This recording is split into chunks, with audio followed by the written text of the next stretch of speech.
हर साल भारत में 28 फरवरी को नेशनल साइंस डे यानी राष्ट्रीय विज्ञान दिवस मनाया जाता है। भारत और पूरी दुनिया के लिए ये दिन बेहद खास है।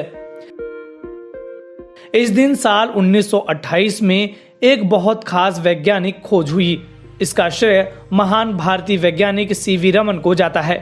सीवी रमन ने रमन इफेक्ट की खोज की और इसी के लिए उन्हें 1930 में नोबेल पुरस्कार दिया गया।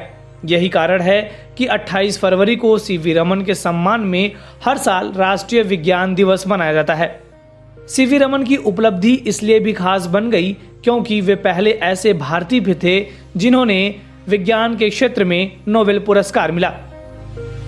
रमन इफेक्ट की खोज की कहानी बेहद दिलचस्प है। ये साल 1921 की बात है जब सीवी रमन यूरोप के ट्रिप पर गए थे। इसी दौरान उन्होंने कुछ आइसबर्ग्स और भूमध्य सागर पर अनोखा नीला रंग देखा।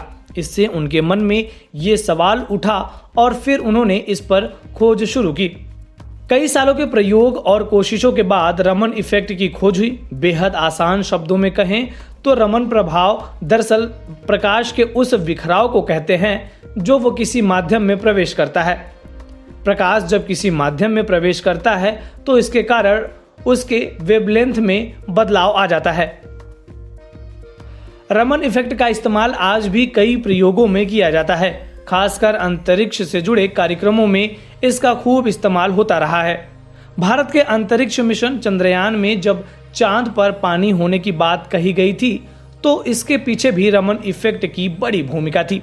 ऐसे ही हाल ही में अमेरिका ने मंगल पर अपना जो रोवर उतारा है उसके अंदर लगा एक खास उपकरण रमन इफेक्ट की मदद से ही पता लगाया गया कि क्या लाल ग्रह पर कभी जीवन या पानी मौजूद था।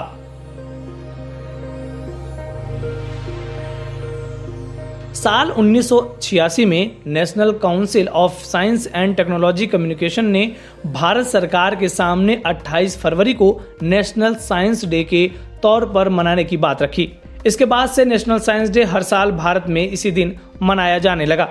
इस दिन कई स्कूलों, कॉलेजों और विश्वविद्यालयों में तरह तरह के कार्यक्रम आयोजित होते हैं और बच्चों में विज्ञान और शोध के प्रति रुचि बढ़ाने की कोशिश पर चर्चा की जाती है।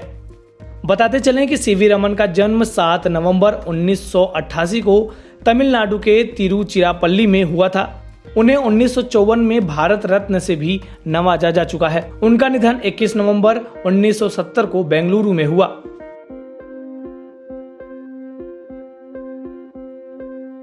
आप ये हमेशा नहीं चुन सकते हैं कि कौन आपके जीवन में आएगा, लेकिन जो भी हो आप उनसे हमेशा शिक्षा ले सकते हो। वो हमेशा आपको एक सीख ही देगा। अगर कोई आपके बारे में अपने तरीके से सोचता है तो वो अपने दिमाग के सबसे अच्छे जगह को बर्बाद करता है और ये उनकी समस्या हो सकती है, आपकी नहीं। आधुनिक भौतिक विज्ञान के बारे में उन्होंने कहा था कि आधुनिक भौतिक विज्ञान को पूरी तरह से परमाणु संविधान की मूलभूत परिकल्पना पर बनाया गया है। इस वीडियो में फिलहाल इतना ही। आप अपने सवाल और सुझाव हमें कमेंट्स करके बताइए। बाकी देश और दुनिया की ताज़ा तरीन खबरों की अपडेट्स के लिए हमारे चैनल लोकमत हिंदी को सब्सक्राइब कर लीजिए। अगर आप ये वीडियो फेसबुक पर देख रहे हैं तो हमारे पेज को लाइक और फॉलो कर लीजिए।